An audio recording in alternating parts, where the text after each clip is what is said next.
Hi, my name is Olivia. I'm the owner of Red Cup Farm Stand. We've been open for over a year and a half now, so I thought I'd do a video sharing everything I wish I knew before we opened the farm stand. Okay, so now that we're off the main road and in a little bit more of a chill setting, I have my notes and we're going to go over some of the things that I wish I knew before I opened my farm stand. So as I said, we've been open for a year and a half, so we've run into a lot of issues and a lot of different things. One of the first things that I wish I knew when I opened my farm stand was that we were going to get messed with a lot, whether it be from a person or the city, somebody reporting me to the city. The city's going to have problems with you, whether it's somebody reporting you or just code enforcement being code enforcement. You'll eventually have to deal with somebody. That's why my first point is knowledge is power. So something that I personally did to avoid getting messed with was I printed out basically everything from the laws in my city, the laws in my state. I printed out my egg license, food permits. I printed out the Cottage Food Law Act, I think it's called.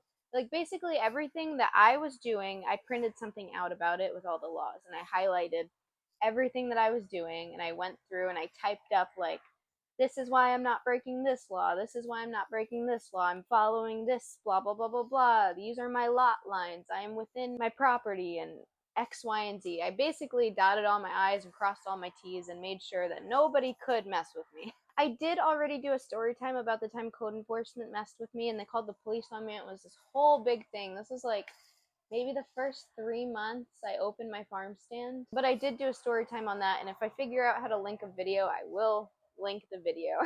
It's called code enforcement called the police on me or something. You'll see it. I made 2 different videos. But for me personally, if I'm going to go into something, I always like to go into it with all the knowledge I can. I'll research every single aspect, every single question that someone could have. Like, I want to know everything so I don't look stupid. But I mean, to me, it shows that you can't be messed with. And again, knowledge is power. Okay, so my second point that I would like to make is be patient. Basically, not every day is going to be a perfect day. I go some days where I'll sell out within an hour or by the end of the day, and then I'll go days before I even get one single customer at the stand. So, I mean, the days really vary, and I haven't detected any sort of pattern to when people come and stuff because over the weekend nobody came, but today's a Wednesday and we already sold out of eggs and some plants sold. So, there's not too much consistency, so definitely be patient. The next point that I would like to make is, though it is an honor system, you're going to want to get cameras. And I say this because you are technically inviting people and welcoming them onto your property. And you want to be able to protect yourself, especially if somebody steals from you, which I'm not going to say will 100% happen, but it's a high possibility. I mean, every business has a chance or a risk of theft, and that's unfortunate, but yeah. So definitely get a camera for your own safety. We've had people drive up on the property and run over like solid potted plants, like big potted plants, and crack them and knock the plants over. So for stuff like that, I would definitely recommend putting a camera on the property, or at least pointing at the stand. The next thing that I wish I knew is people will be knocking on your door. So if you don't want this, let's say you have a sleeping baby and barking dogs and the two obviously don't mix, you're going to want to put up some signs. So at the stand, I put up signs saying if you have any questions, to message me on Facebook through our Facebook page, Red Cup Farm. I put multiple signs saying to message us on Facebook if you have any questions.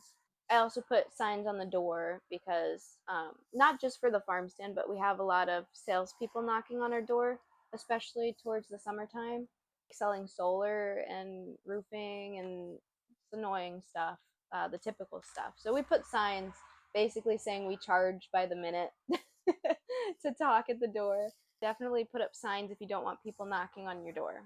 Through time, you will get competitors, other people setting up stands or selling out of their own homes, and people will get jealous of your success and they will call the police or call code enforcement. And that could slow things down for you a bit and cause some unnecessary stuff that you have to deal with. So just to make you aware, this is something I wish I knew, that people will be jealous. And to piggyback on that comment, people will either try to set up their own stand and fail, which is unfortunate. And this is just from my experience. I'm not saying that this could happen to you, but in my experience, people set up their own stands after they saw mine, and unfortunately, they failed. Whether they got discouraged because somebody stole from them, or nobody stopped at their stand, or they're not getting as many likes or sales, they will reach out to you and they will ask to collaborate with you. And they will want to sell some of their items at your stand. Now, that's completely up to you if you want to accept or decline the offer. I decline every time. And my reason being is because I hate to involve money with either strangers or friends, because money is one of those topics that could cause a lot of arguments. Like, oh, you shorted me, oh, this, oh, this. Um, so I try to avoid collaborations. I do not feel comfortable doing so. It's okay to start off small and use what you have. You don't have to go out and buy brand new metal baskets for your produce. You don't have to use brand new egg cartons or brand new plastic containers or anything. You could recycle everything. I have people that recycle egg cartons. They bring me used egg cartons like in piles and stacks, and they save them up for me. And I love that, and that's what I use. I recycle stuff, and I think it's a good way to help the environment. Because otherwise, those things would just end up in the trash and not see the light of day again. So, definitely a good thing to reuse things and use what you got. I think it took our stand like a year to finally get walls and a roof. We started off with just 4 wood posts with a like $10 tarp stapled to it.